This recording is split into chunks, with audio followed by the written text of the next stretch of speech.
श्री शिवाय नमस्तुभ्यम। आप सभी भक्तों का आज की कथा में हार्दिक स्वागत है। भगवान भोलेनाथ और माता पार्वती की कृपा सदैव आप और आपके समस्त परिवार पर बनी रहे। 12 अगस्त 2024 आज है सोमवार का दिन और आज आप सुनने वाले हैं सावन मास की कथा का 22वां अध्याय। इससे पहले के सभी अध्याय सुनने के लिए आप सभी भक्तों का बहुत बहुत आभार। और अब भगवान भोलेनाथ का ध्यान करके आज की पावन कथा का प्रारंभ करते हैं। नारद जी कहते हैं, हे अर्जुन, तदनंतर महाकाल का चरित्र सुनकर राजा करंधम वहां आए। उन्होंने महिसागर संगम के जल में स्नान किया तथा महाकाल का दर्शन करके अपने जीवन को सफल माना। 50,000 मंत्रों का जप करने से जो फल प्राप्त होता है, वही जिनके दर्शन मात्र से मिल जाता है, उन्हीं भगवान महाकाल की विशेष पूजा अर्चा करके राजा ने उनको प्रणाम किया और उनकी स्तुति करके उन्हीं के समीप बैठ गए। तत्पश्चात भगवान शिव के वचन का स्मरण करके मुस्कुराते हुए महाकाल जी ने राजा की अगवानी की और स्वागत सत्कार पूर्वक उन्हें अर्घ्य प्रदान किया। फिर कुशल प्रश्न के पश्चात जब राजा सुखपूर्वक बैठे तो उन्होंने महाकाल जी से पूछा, हे भगवान, मेरे मन में सदैव यह संशय बना रहता है कि कोई भगवान शिव की, कोई विष्णु की तथा कोई ब्रह्मा जी की शरण लेने से सर्वोत्कृष्ट मोक्ष की प्राप्ति बतलाते हैं, किंतु आप किससे मुक्ति मानते हैं? तब महाकाल जी ने कहा, हे नरश्रेष्ठ, इन तीनों देवताओं की महिमा अपार है। इस विषय में बड़े बड़े योगीश्वरों का भी मन मोहित हो जाता है, फिर मेरी तो बात ही क्या है। कहते हैं कि प्राचीन काल में कभी नैमिषारण्य निवासी मुनियों को भी यह संदेह हुआ था कि इन तीनों देवताओं में कौन सबसे श्रेष्ठ है। तब वे ब्रह्मलोक में गए। उसी समय भगवान ब्रह्मा ने इस श्लोक का पाठ किया, अनंताय नमस्तस्मै यस्यांतो नोपलभ्यते महेशाय च द्वावैतो मयिस्ताम सुमुखो सदा। अर्थात उन भगवान अनंत को नमस्कार है जिनका कहीं अंत नहीं मिलता, तथा जो सबके महान ईश्वर हैं उन भगवान शंकर को भी नमस्कार है। ये दोनों देवता सदा मुझ पर प्रसन्न रहें। इस श्लोक के अनुसार भगवान विष्णु और शंकर की श्रेष्ठता का निश्चय करके वे सब मुनि क्षीरसागर को गए। फिर वहाँ योगेश्वर भगवान विष्णु ने इस श्लोक का पाठ किया, ब्रह्माणं सर्वभूतेषु परमं ब्रह्मरूपिणं सदाशिवं च वन्दे तौ भवेतां मंगलाय मे। अर्थात मैं संपूर्ण भूतों में व्यापक पर ब्रह्म स्वरूप भगवान ब्रह्मा और सदाशिव को प्रणाम करता हूँ, वे दोनों मेरे लिए मंगलकारी हों। यह श्लोक सुनकर उन ब्रह्मर्षियों को बड़ा विस्मय हुआ। वे वहाँ से हटकर पुनः कैलाश पर्वत पर गए और वहाँ उन्होंने देखा कि भगवान शंकर गिरिराज नंदिनी उमा से इस प्रकार कह रहे हैं, एकादश्यां प्रनृत्यामि जागरे विष्णु सद्यनि सदा तपस्यां चरामि प्रीत्यर्थम हरिवेधशो।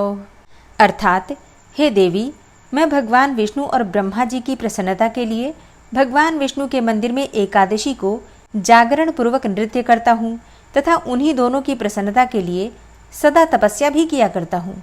अब ये सुनकर वे मुनि लोग वहाँ से भी खिसक आए और आपस में कहने लगे कि जब ये तीनों देवता ही एक दूसरे का पार नहीं पाते, तब उनके द्वारा उत्पन्न किए हुए महर्षियों की संतान परंपरा में जन्म लेने वाले हम लोगों की गणना ही क्या है।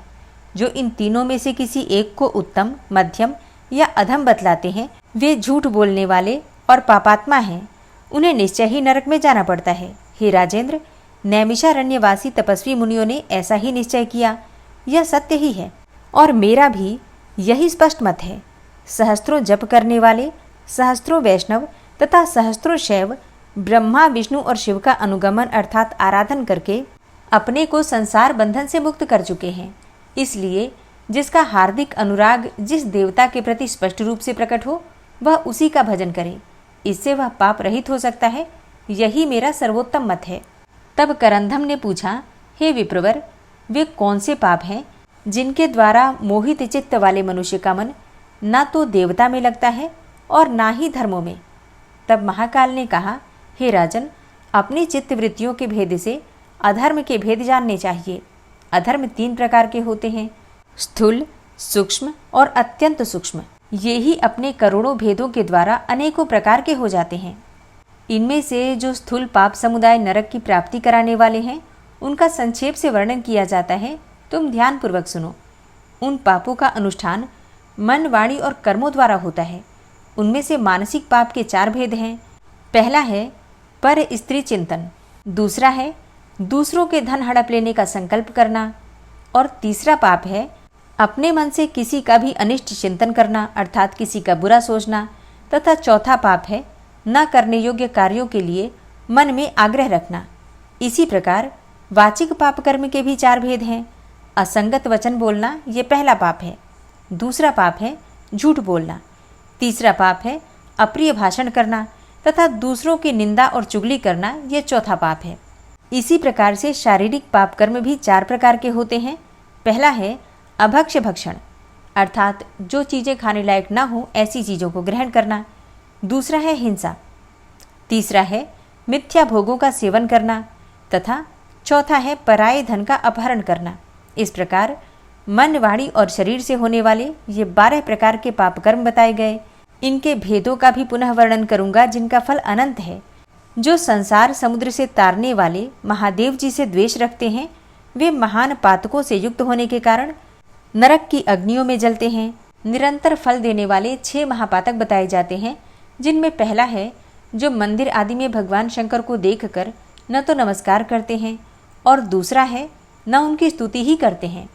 तीसरा पाप है अपितु भगवान के सामने निशंक होकर मनमानी चेष्टा करते हुए खड़े होते हैं और क्रीड़ा विलास आदि करते हैं।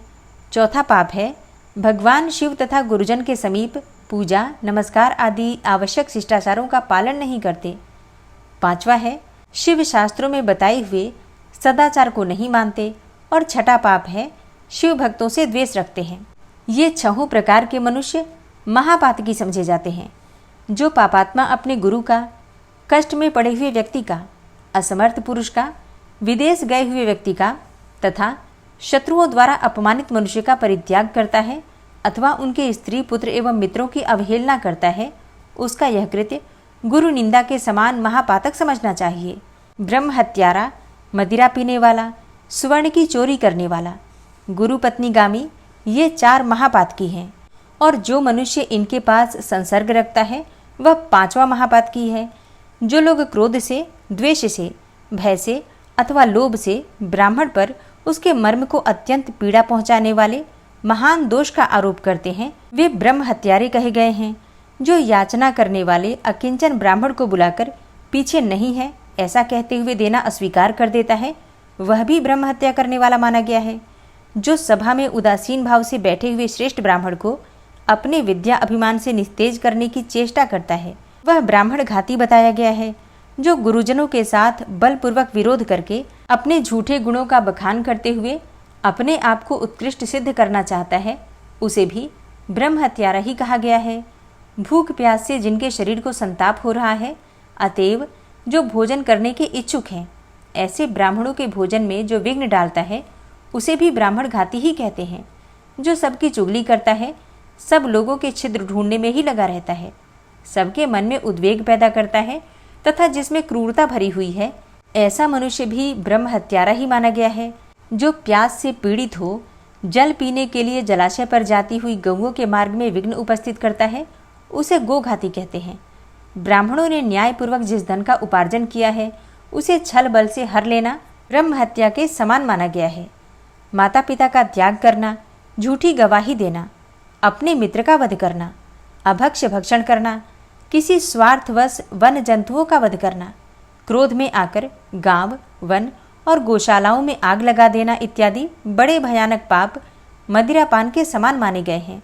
दरिद्र मनुष्यों का सर्वस्व हर लेना, मनुष्य, स्त्री, हाथी और घोड़ों को चुरा लेना, गौ, भूमि, रत्न, सुवर्ण, औषधियों के रस, चंदन, अगरू, कपूर, कस्तूरी तथा रेशमी वस्त्रों का अपहरण करना तथा हाथ में दी हुई धरोहर को हड़प लेना आदि पाप स्वर्ण की चोरी के समान माने गए हैं।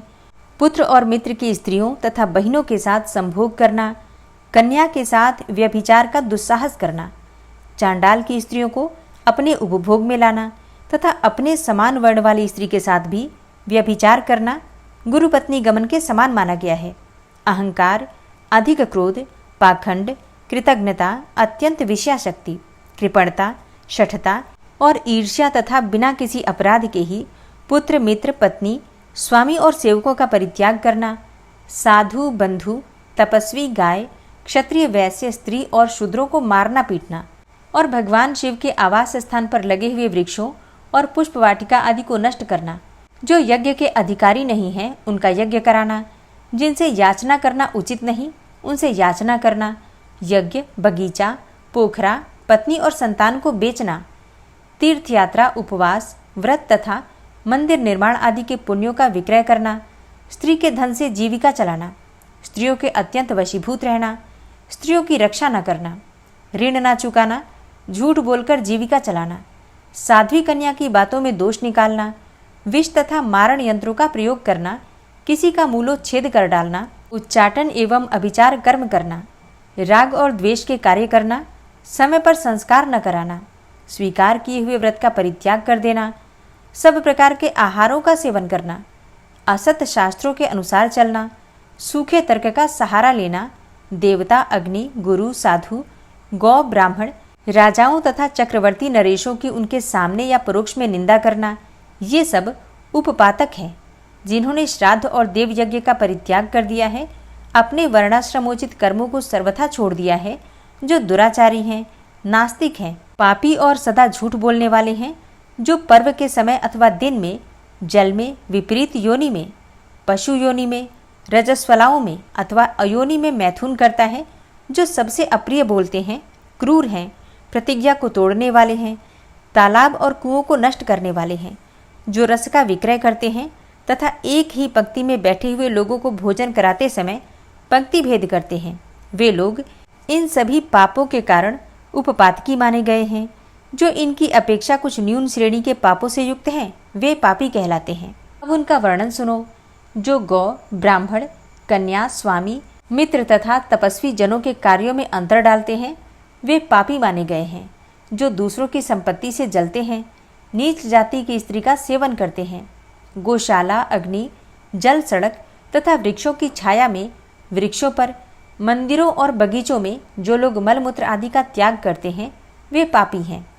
मतवाले होकर किलकारियां भरते हैं, वंचक वेश, वंचनापूर्ण कार्य तथा वंचकों के से आचरण करते हैं, झूठ और कपट के ही व्यवहार में लगे रहते हैं, कपटपूर्ण शासन करते हैं और कूटनीति का आश्रय लेकर युद्ध करते हैं, वे सब पापी हैं। जो अपने सेवकों के प्रति अत्यंत निष्ठुर और पशुओं का दमन करने वाला और उनके अंडकोश छेदन करने वाला है, जो झूठी बातें बोलता और स्त्री, पुत्र, मित्र, बाल, वृद्ध, दुर्बल, रोगी, भृत्य वर्ग, अतिथि वर्ग तथा भाई बंधुओं को भूखे छोड़कर अकेला ही भोजन करता है, स्वयं तो मिठाई खाता और ब्राह्मणों को दूसरी वस्तुएं देता है, उसका पाक व्यर्थ ही जानना चाहिए, अर्थात उसके किए हुए दान और यज्ञ आदि का कोई फल नहीं मिलता। वह ब्रह्मवादी विद्वानों द्वारा निंदित होता है।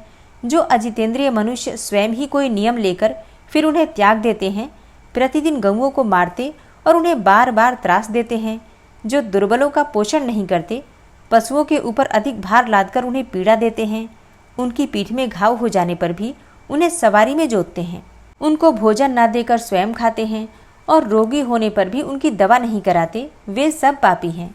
जो सामुद्रिक शास्त्र को जीविका का साधन बनाता है, शूद्र कुल में उत्पन्न स्त्री को अपनी भार्या बनाकर रखता है और जो धर्मात्मा होने का ढोंग रचता है, वे सबके सब पापी माने गए हैं। जो राजा शास्त्रीय आज्ञा का उल्लंघन करके प्रजा से मनमाना कर लेता है, सदा दंड देने की ही रुचि रखता है, अथवा जो अपराधी को भी दंड देने की रुचि नहीं रखता, तथा जिसके राज्य में प्रजा घूस लेने वाले अधिकारियों और चोरों से पीड़ित रहती है, वह नरक की आग में पकाया जाता है। जो चोरी से दूर रहने वाले को चोर समझता है और वास्तविक चोर को चोर नहीं मानता, वह आलस्य दोष से दूषित तथा दुर्व्यसनों में आसक्त राजा नरक में जाता है। पुराणवेत्ता विद्वान इस प्रकार के और भी बहुत से पाप बताते हैं। दूसरों की कोई भी वस्तु, वह सरसों के बराबर भी छोटी क्यों न हो, अपहरण करने पर मनुष्य पापी एवं नरक में गिरने का अधिकारी हो जाता है, इसमें तनिक भी संदेह नहीं है। और इस प्रकार के पाप बन जाने पर मनुष्य प्राण त्याग के पश्चात नरक का कष्ट भोगने के लिए पूर्व शरीर की ही भांति एक यातना देह प्राप्त करता है। अतः नरक में डालने वाले इन तीनों ही प्रकार के पाप कर्मों को त्याग देना चाहिए और श्रद्धा पूर्वक भगवान सदाशिव की शरण लेनी चाहिए। संसर्गवश, कौतूहलवश अथवा लोभ से भी भगवान शंकर के प्रति किए हुए नमस्कार, स्तुति, पूजा तथा नाम संकीर्तन कभी विफल नहीं होते। इतना सुनने के बाद राजा करंधम बोले, हे ब्राह्मण, आप भगवान शंकर की पूजा का विधान संक्षेप से बताने की कृपा करें, जिसका पालन करने से मनुष्य शिव के पूजन का पूरा फल प्राप्त कर सके। राजा करंथम के इस प्रश्न के उत्तर में महाकाल ने क्या कहा, ये सारा वृतांत आप कल की कथा में सुनेंगे। और आज की कथा आपको कैसी लगी मुझे कमेंट करके ज़रूर बताइए। अच्छी लगी हो वीडियो तो लाइक कीजिए, शेयर कीजिए और चैनल पर पहली बार आए हैं तो सब्सक्राइब करके बेल आइकन को ज़रूर प्रेस कर लीजिए। इससे ये होगा कि इस चैनल पर जो भी नई वीडियो अपलोड होंगी उनकी नोटिफिकेशन आपको सही समय पर प्राप्त होगी। मिलती हूँ मैं आपसे अगली वीडियो में, तब तक के लिए जय श्री राधे।